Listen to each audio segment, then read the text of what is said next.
Y Carlos nos continúa informando también sobre el poeta Rubén Darío, porque desde adolescente, nuestro príncipe de las letras castellanas colaboró con diversos periódicos en Nicaragua. Luego, como cosmopolita, se dedicaría a este oficio en Chile, El Salvador, Guatemala, Costa Rica y Argentina.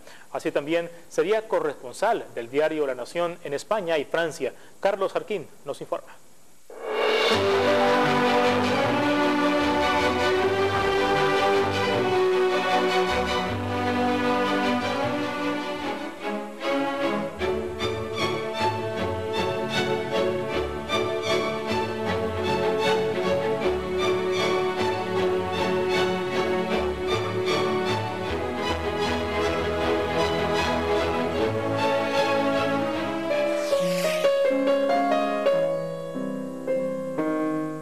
Sus primeros poemas fueron publicados en el diario El Termómetro de Rivas. Además, cuando se trasladó a Managua, instado por varios políticos liberales para ser enviado a estudiar en Europa, pero no habiéndose consumado esto, se quedó en la capital y colaboraba para los diarios El Ferrocarril y El Porvenir de Nicaragua.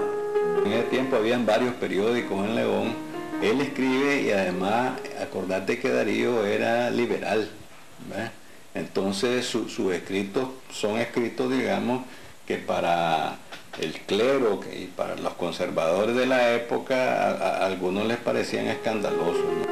Luego de salir de Nicaragua, durante su estadía en Chile, Darío también se dedicó a la labor periodística. Encontró trabajo en el diario El Heraldo, con el que colaboró entre febrero y abril de 1888, y además colaboraría en El Mercurio en Valparaíso.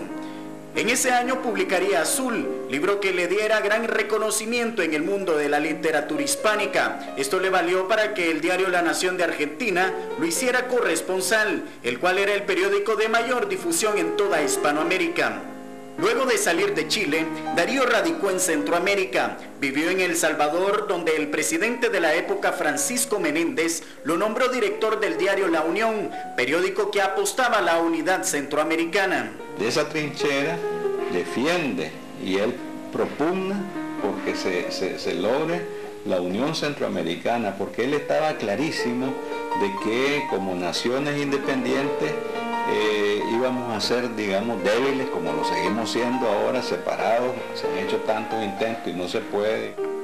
Cuando sucede el golpe de Estado al presidente Menéndez de parte de Ezeta, Darío huye de El Salvador hacia Guatemala. El presidente de ese país, Manuel Lisandro Varillas, estaba iniciando los preparativos de una guerra contra El Salvador, y Darío publicó en el diario guatemalteco El Imparcial un artículo titulado Historia Negra, denunciando la traición de Ezeta. En 1890 le fue encomendada la dirección de un periódico de nueva creación, El Correo de la Tarde.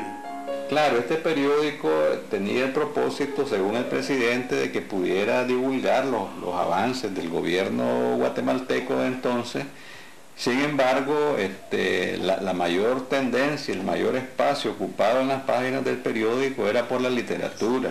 Entonces Darío le publicaba a los poetas, a los intelectuales, es decir, lógicamente trabajos de mucha calidad.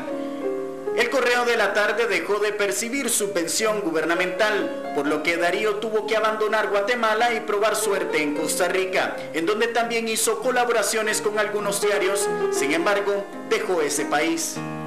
Fue en 1893 cuando a Darío lo nombran cónsul honorífico de Colombia en Argentina, época donde fue muy bien recibido por los medios intelectuales de ese país y en donde colaboró con varios periódicos, además de en La Nación, del que ya era corresponsal. Publicó artículos en La Prensa, La Tribuna y El Tiempo, por citar algunos.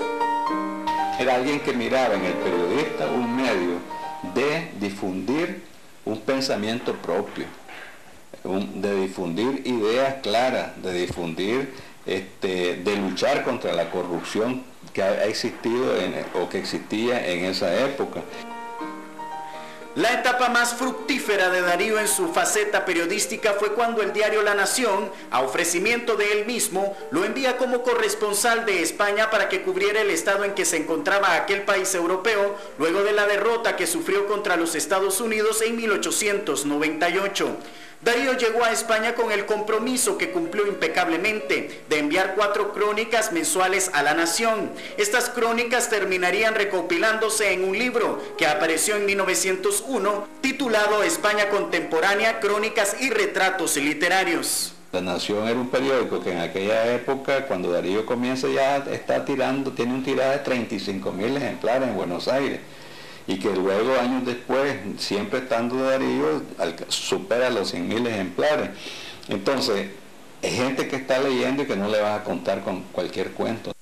¿Cuál considera usted que fue ese gran aporte, tomando en cuenta la estilística, la investigación y la misión periodística que hizo Rubén Darío en su faceta como periodista? Esa riqueza de la información engrandecida y hermoseada con el lenguaje de la prosa que tiene Darío. Claro, a inicios del siglo XX aparece sobre todo en los Estados Unidos lo que es el reporter, llamado reporter o los reporteros, que abandonan la crónica totalmente y se van a lo directo, a la noticia que causó el escándalo, el muerto, es decir, a la cosa más directa, lo escandaloso.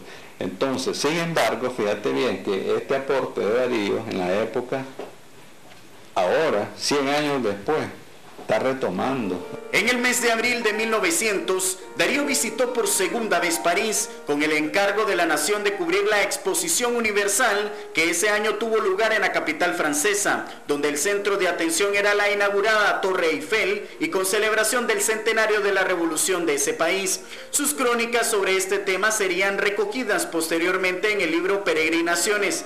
Inició una novela, La Isla de Oro, que no llegó a terminar, aunque algunos de sus capítulos aparecieron por entregas en La Nación.